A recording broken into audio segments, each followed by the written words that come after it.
The Taliban are willing to establish relations with all countries except Israel, a spokesman for the Islamist militant group has announced. Suhail Shaheen told Russian state-owned news agency Sputnik, in a new chapter, if America wants to have a relation with us, which could be in the interest of both countries and both peoples, and if they want to participate in the reconstruction of Afghanistan, they are welcome. But he went on, of course, we won't have any relation with Israel, we want to have relations with other countries, Israel is not among these countries. The Taliban has a history of supporting al-Qaeda, which routinely makes threats against the State of Israel and uses anti-Semitic rhetoric in its jihadist propaganda. Last month, Shaheen caused surprise when he gave an interview to Israel's CAN public broadcaster. Just hours after it aired, the Taliban spokesman tweeted that he had been duped into giving it. Taliban will ban Afghan women from playing sport because Islam does not allow for women to have their face or body uncovered. The Taliban will ban Afghan women from playing sport because their face and body will not be covered, the terror group confirmed today. The jihadists have ordered all women to stay at home as a temporary procedure, cracked down on female-led protests and appointed an all-male cabinet on Tuesday. Now the country's newly picked Deputy Culture Minister, Ahmadullah Wasiq, has confirmed that Taliban's Sharia law interpretation regarding women's sport. I don't think women will be allowed to play cricket because it is not necessary that women should play cricket, Wasiq told Australian broadcaster SBS. In cricket, they might face a situation where their face and body will not be covered. Islam does not allow women to be seen like this, it is the media era, and there will be photos and videos, and then people watch it. Islam and the Islamic Emirate, Afghanistan, do not allow women to play cricket or play the kind of sports where they get exposed.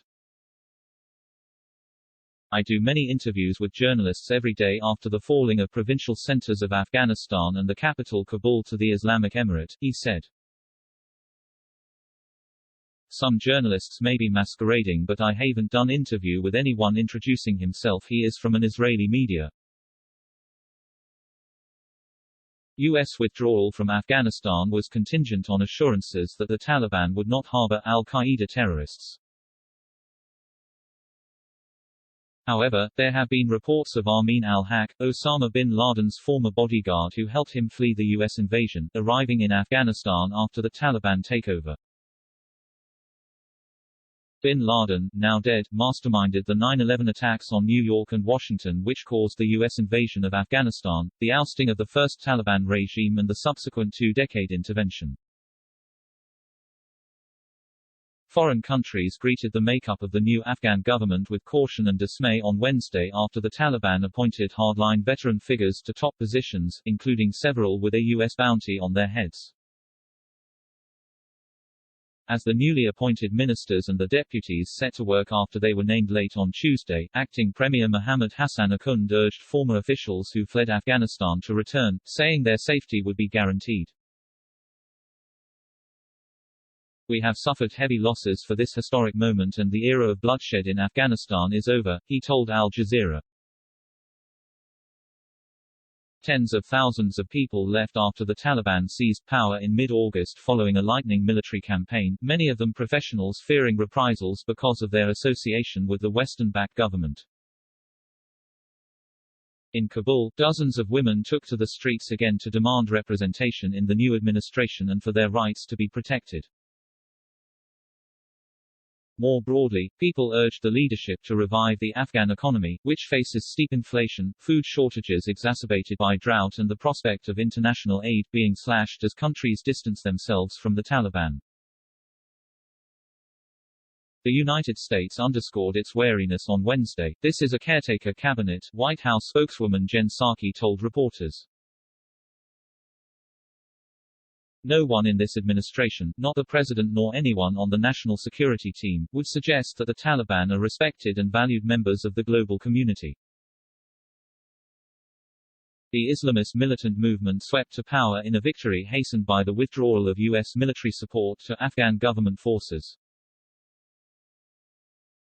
The Taliban's announcement of a new government on Tuesday was widely seen as a signal they were not looking to broaden their base and present a more tolerant face to the world.